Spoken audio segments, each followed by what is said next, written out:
We're doing another public video. We're in Manchester again, and we're going to be doing the best moments of 2017. We're going to be getting everyone's opinions, and then me and Nick have got our top 5 moments of 2017, and they're pretty good actually, aren't they? Yeah, they're not bad. They're not bad. But yeah, we're going to be going out, getting people's opinions. We've got Malcolm's already. He's back on the show, Chelsea fan. But yeah, we'll see how it goes. So we'll get stuck in.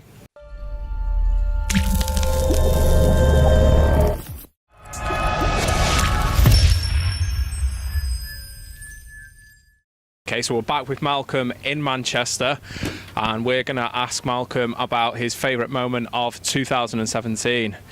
What is that favourite moment for you? It's got to be winning the Premier League. I mean, well, for those that are not, I'm a Chelsea fan, but I just work here. But it's nothing personal.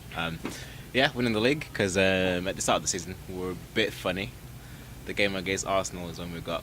I mean, they just beat us, and then everyone thought same old Chelsea. But then, yeah, they must turn around, playing through at the back. Like, I think we started that, so all those managers, like, I know Pep's done it quite a few times, but started with Chelsea. So, yeah, winning the league and that massive run, unbeaten. But obviously it's gone now because City are just doing bits, but still Chelsea all the way. Super, thank you. I'm joined by Chris. Chris, thank you very much for speaking to us. Chris is a Bolton fan, so I already know what this is going to be. Chris, what was your best moment in 2017? It's got to be when Wanderers clinched promotion on the last day. Full house at the Macron, bouncing crowd, needed to beat Peterborough to secure automatic promotion, and we beat them 3-0. Great day. So how do you think you're going to do this season? Do you think you're going to stay up? Yeah, I think they'll just about do it. It's been a struggle so far because they haven't had any money to spend, but I reckon they might just get 1 or 2 in January that'll make a difference and they'll stop up. Right, Chris, thank you very much for speaking to us. Joined by Marco.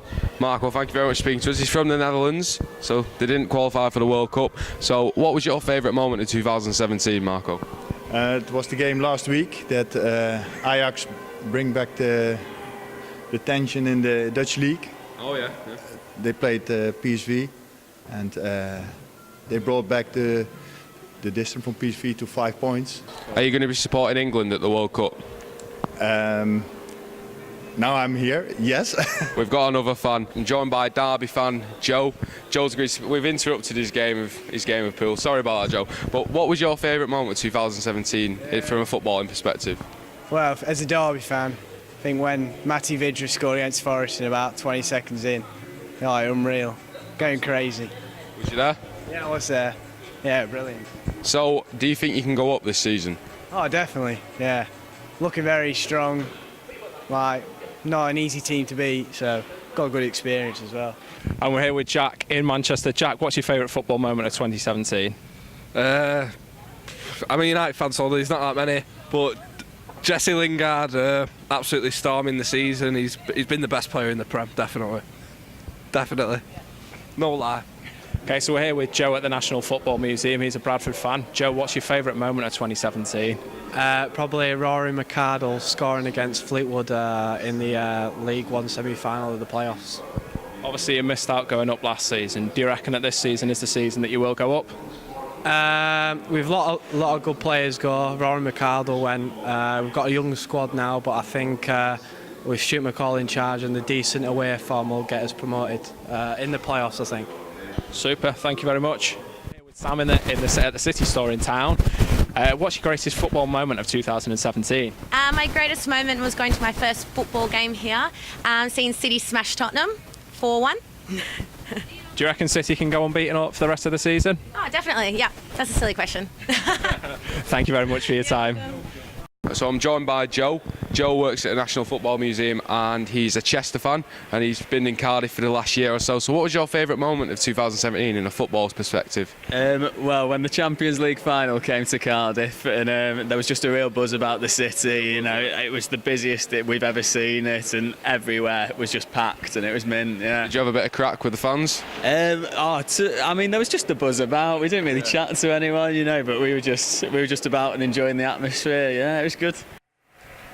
Okay, we're with Bill here at the Football Museum. Bill's a City fan. What's your best moment of 2017? Probably walking out of the game last Saturday at the Etihad, having beaten Tottenham 4-1. It was one of the best games of the season I've watched. I know the European Champions League have been good games as well, especially the Napoli game, but to have won that many games, I know it's going to end. We're not going to do a whole season unbeaten, but it could be sort of poetic that I think it's about 6 or 7 games out at the end of the season we play United. On our current points tally, we could secure the league that day, which would be an even bigger smack in the face to Mourinho. With Brighton in the centre of Manchester, what's your favourite footballing moment of 2017? About a month ago at the Old Trafford derby, Manchester City. Only disappointment of the game was that we should have won by about 6 or 7. Can you go unbeaten for the rest of the season? No. Going to predict who will beat you? No. It could be anybody. That's the nature of the Premier League football. Right, so that is the end of the video in terms of us going asking the public. We've had many views, we've had a lot of Joes as well, and we've had Bradford fans, we've had City fans, we've had Bolton fans. So now it comes to the stage where we're going to tell you our top 5 moments of the year, and it's been quite a good year, 2017, to be honest. Not bad at all. So our first moment, we're going for a top 5, so 5th on our list is Lincoln's run in the FA Cup.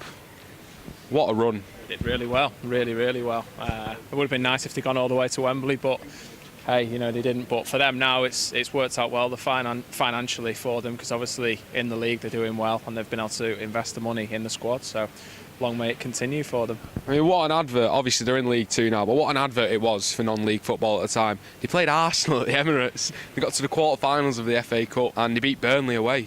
I mean, what a run they had. So definitely that's got to be 5th on the list for 2017. Lincoln, absolute heroes. Next on the list for me, Milkgate. Milkgate's got to be on there. It only happened last week, but it's so funny. I mean, after a derby, Mourinho goes into the City dressing room, says they're being too loud, so Ederson bottles him. It's just, you haven't seen anything like that since pizza at Arsenal and United, and it's good to see a rivalry like that now. It is good to see a rivalry, right? I mean, I don't know why Mourinho actually went into the dressing room, because I think United would be exactly.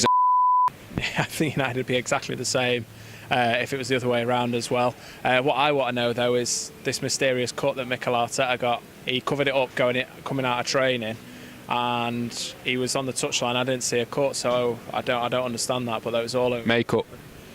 Could be good makeup.